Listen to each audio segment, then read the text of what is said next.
Inna a'tainaka alkawthar. We've given you the greatest, the most abundant good. Let's get to the surah, the final surah of the series, Surah An-Nas. And the first thing we'll talk about is its fundamental relationship between the surah itself and the surah that came before it. The previous surah ends, وَمِن شَرِّ حَاسِدٍ إِذَا حَسَدٍ. Last thing Allah says in Surah Al-Falaq, from the evil, from the harm of the one who is jealous, who has hasad, when he acts out in accordance with his hasad. Now you tell me, of all the creations of Allah, which creation is the most jealous? Which creation is the most jealous? The one who intends you the most harm. إِنَّهُ لَكُمْ عَدُوٌ مُبِينٌ. Iblis, shaitan. The next surah is dedicated to protect you from the one who is the most jealous, مِن شَرِّ الْوَسْوَاسِ الْخَنَّاسِ. Iblis himself, shaitan himself.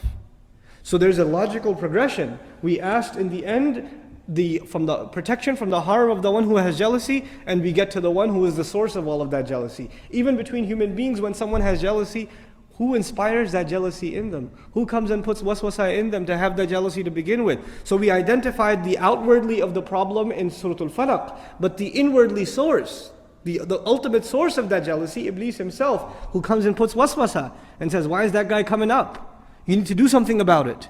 You need to say something. You need to plot something. That's been identified in Surah An-Nas. That's the first thing that connects these two surahs. Then of course we talked about how the Surah Al-Falaq is Allah SWT giving us protection from evils and harms that exist outside of ourselves.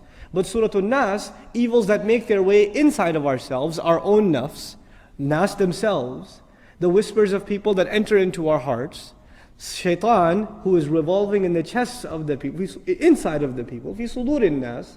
So evils on the outside are guarded against in Surah Al-Falaq, and evils on the inside in Surah An-Nas.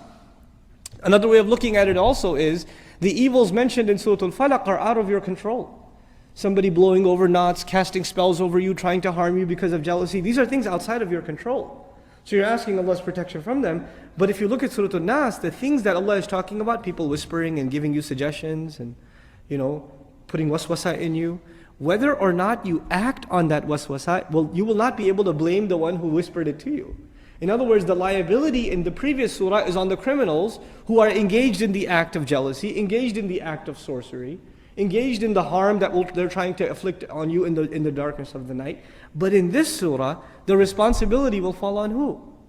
Yourself. If you fall trapped to this waswasa, you will not be able to go to shaitan and say, it was your fault. You got me into this. It was your waswasa that made me go to this thing and do that thing or do the other thing, because on the day of judgment he's going to say, La talumuni.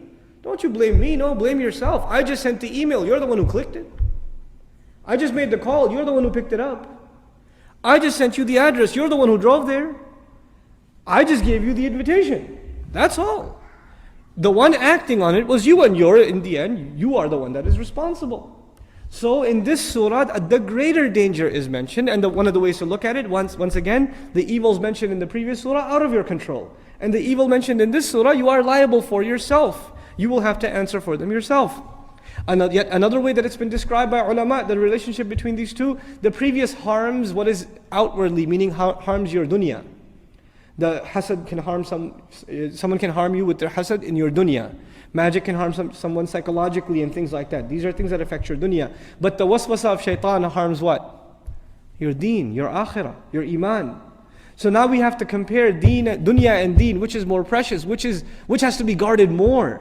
You see? It's a very clear thing that our deen has to be guarded far more than our dunya. So we asked Allah's protection a lot more in Surah An-Nas. We only called on Allah once in Surah Al-Falaq. What did we say? قُلْ أَعُوذُ بِرَبِّ الْفَلَقِ. Rabb came up once. Look at Surah An-Nas. We're asking Allah to protect our deen. How many times we call on Allah? قُلْ أَعُوذُ بِرَبِّ النَّاسِ مَلِكِ النَّاسِ إِلَهِ النَّاسِ. 3 times as much. We emphasized the protection of our deen, our iman, because when shaitan makes waswasa in your iman, putting doubts in it, putting jealousy in it, putting evil in it, putting greed in it, what is it attacking? It's attacking the faith, the taqwa. The ihsan that one may possess. It can corrupt all of those things. So we ask Allah a lot more protection in this surah.